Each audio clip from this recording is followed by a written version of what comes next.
Hello everyone, it's Robbie Rhino and welcome back to the channel, and in today's video we are featuring two replays for you of the French Tier 8 premium medium tank, the Bourrasque, which is a very stealthy, powerful and popular medium tank, and a lot of players play this, a lot of players do very well in this tank. And in today's video, one replay is from me and one replay is a community replay sent in by Scarecrow003, who I'll be calling Scarecrow, and they play on PlayStation. And this video is a little bit of a spot the difference kind of video, because Scarecrow doesn't use a piece of equipment that I'd say 95 to 99% of players actually use in the game. That piece of equipment is the enhanced target info, which I'll talk about in just a little bit after we run down really briefly the statistics of this tank. And then we'll look at the equipment and commander setups and then hop into both of the replays. So this tank is a 2-shot autoloader that reloads in 27 seconds base. Alpha damage on each of its shells is 360 because it is a 105mm gun. The standard APCR penetration is 190 and the premium APCR is 240. 440 alpha damage on the HE rounds and 53mm of penetration for those. One great thing about this autoloader is the intricate reload, which is only 2 seconds, meaning you can get that 720 alpha damage magazine out, extremely quickly. You can sort of come in, double tap, rinse and repeat, and use your great concealment and your great maneuverability to your advantage.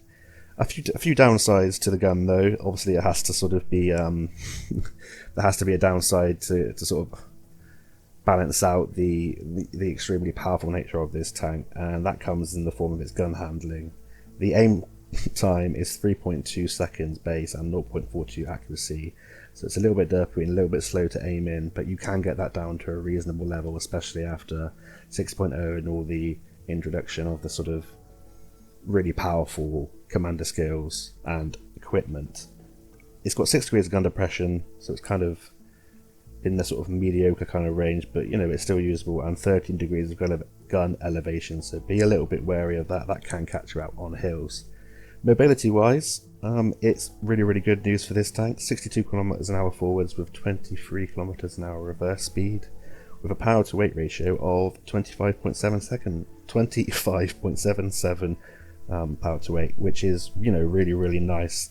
The only kind of drawback to this is that the traverse isn't brilliant on this tank. I believe it's 40 degree base hull traverse and 44 degree a second turret traverse, so it kind of feels like turns like a bit like a boat sometimes, but you can improve that with equipment and commander skills and just by using kind of the handbrake.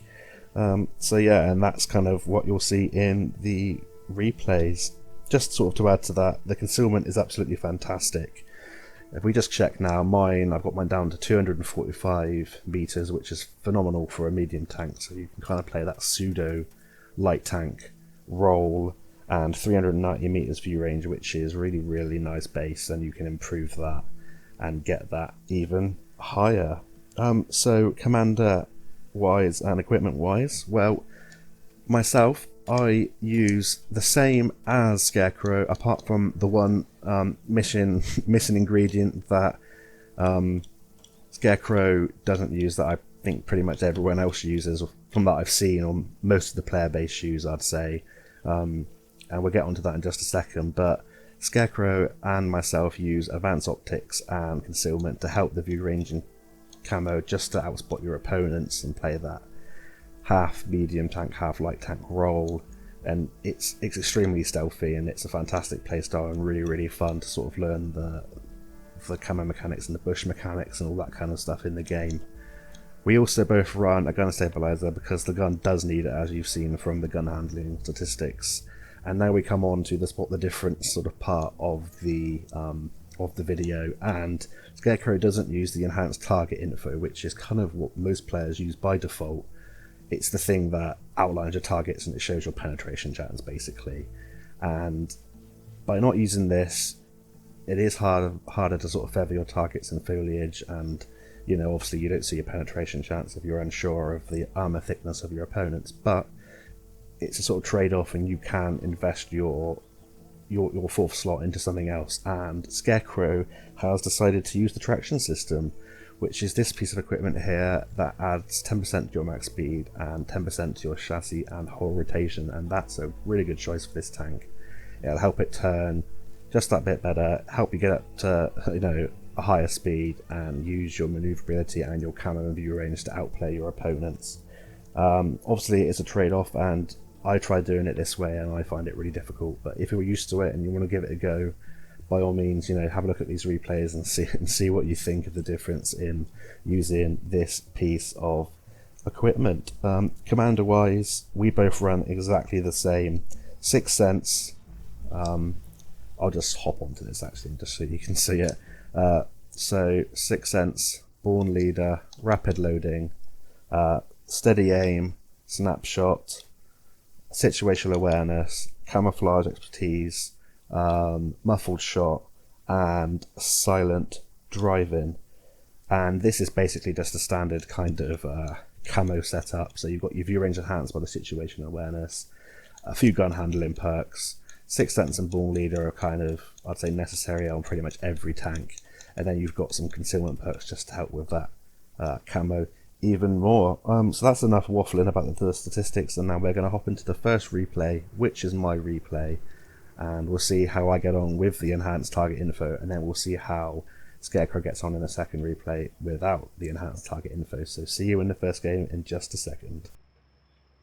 So we are now in the first replay of the video, and this is the replay that I have had. As you can see, we are top tier and we are on Heilbronn, so a nice open map for me to be able to try and use my concealment, my view range and my mobility to get around.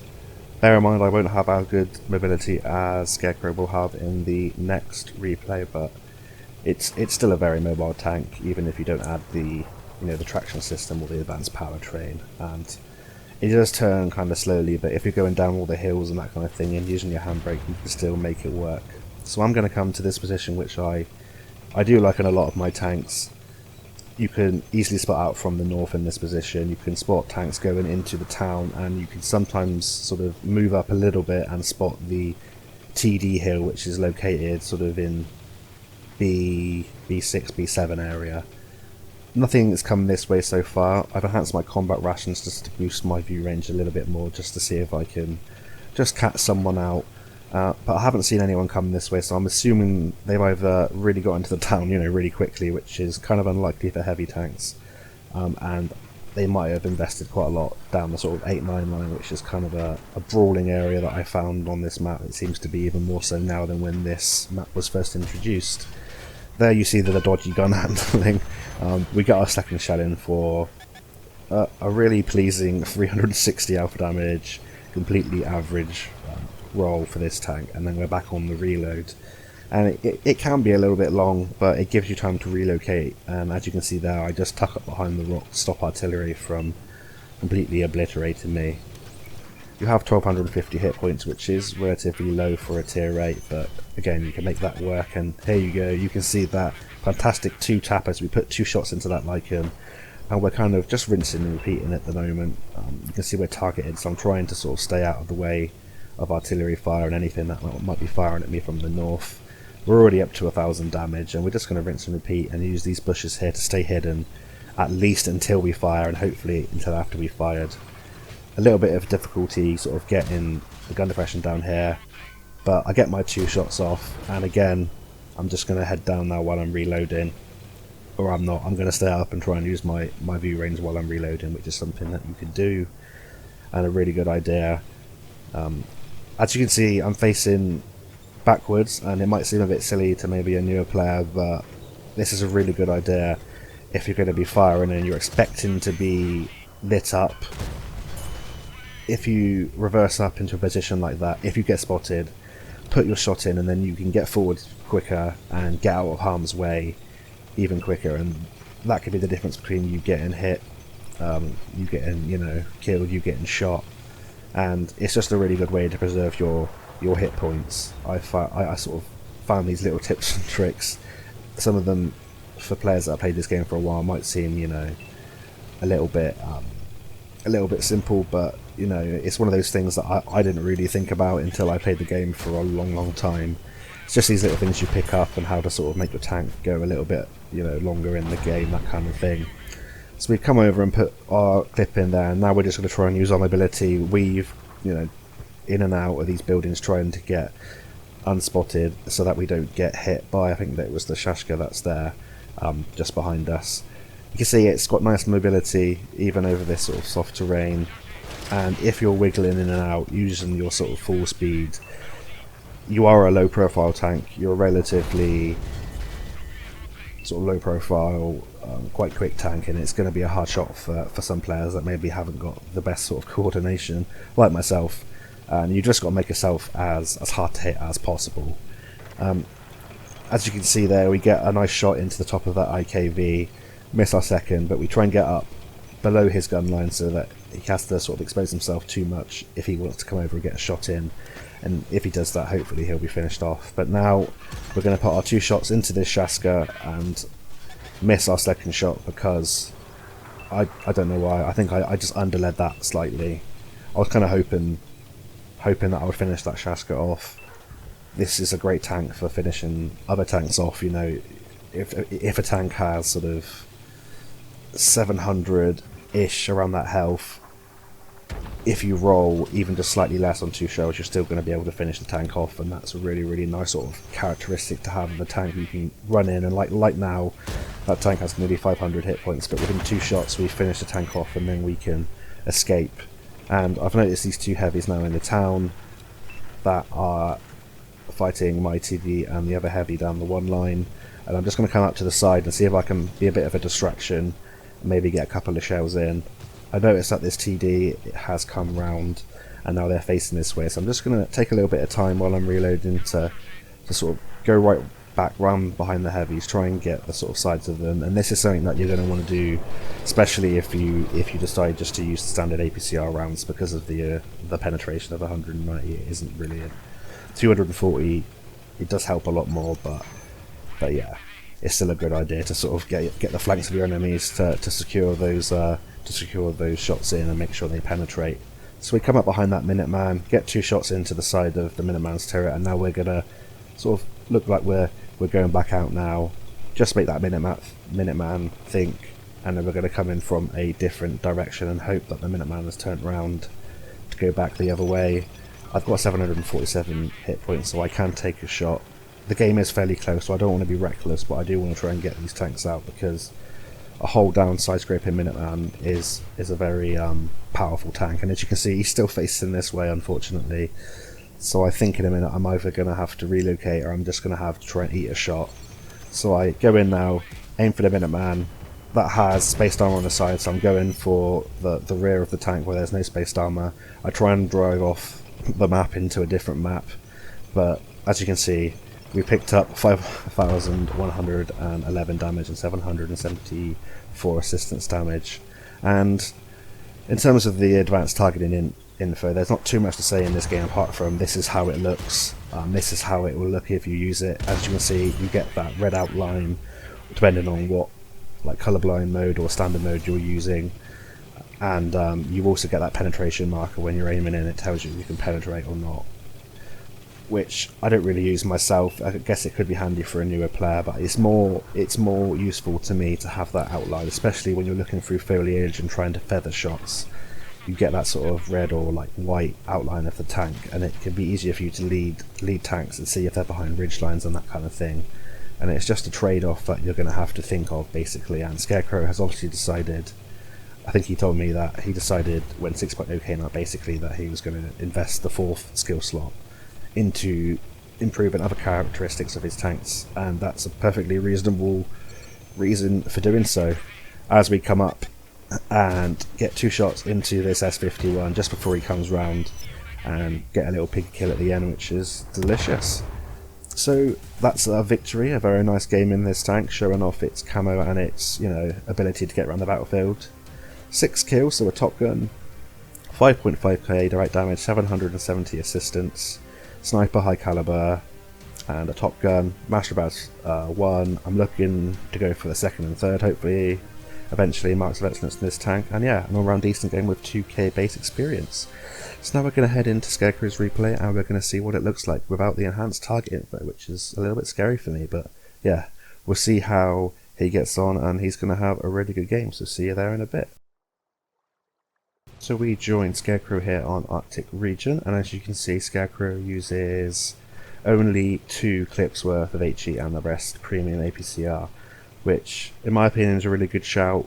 Sometimes you will lose a little bit of silver if you have a bad game, but with a good game you can still make silver playing it this way, and it just gives you that, you know, that extra 50 penetration to work with, which can mean a lot when you're coming up against tier 9 and tier 10 tanks, you know, tier 9 and tier 10 heavies. And we're going to have a look in a minute at the first sort of glimpse at what it looks like without the enhanced target info, which when it first came out 6.0 and I gave it a go, it felt worse than it does now. Maybe that's just because I'm a little bit more used to 6.0 in the HUD. But as you can see, as Scarecrow was shooting at that T29, you didn't have that outline, so it's a little bit harder to tell whether they are facing, you know, side on, whether you've got the rear of a tank, and if you're looking through foliage and looking over ridgelines, you've got to sort of really pay attention to the actual sort of like image of the tank, if that makes sense, in the silhouette, rather than relying on the outline. And that's something that I've had a little go since Scarecrow sent me this replay, and I really struggled. I personally didn't like it, but as I said earlier, you get this trade-off where you're able to invest a 4th slot into making another aspect of your tank really, really useful. And Scarecrow has enhanced the mobility of this tank, you know, even more with that traction system, and it's a really powerful piece of equipment. And it looks like Scarecrow doesn't really have much problems aiming, even with the enhanced target info off, so that's really impressive, and something that maybe it's a good idea to have a little go without it, just to practice your leading of your shots. And yeah, I think this is a sort of a thing that you might want to try if you play maybe on a large TV or a larger monitor and you've got good eyesight. It might not be for you if you struggle with your eyesight a little bit, but it's definitely something to think about, especially if you're a sort of more experienced player and you're looking at sort of min-maxing the statistics of your tanks. So as I've been talking, Scarecrow has picked up 1300 damage, and he's in a really good position here on Arctic region, here in the sort of hill bit on north, in the northwest of the map. Just to the right of where Scarecrow is now, there's a little mound, and you can spot sort of where that tank destroyer just popped up there to Scarecrow's right, and it's a really powerful position because you can use your sort of gun depression just to pop over, get shots in, spot the enemies, and then you can sort of come back down the hill and avoid incoming fire, especially from artillery. But just be wary, people do like to preempt that position.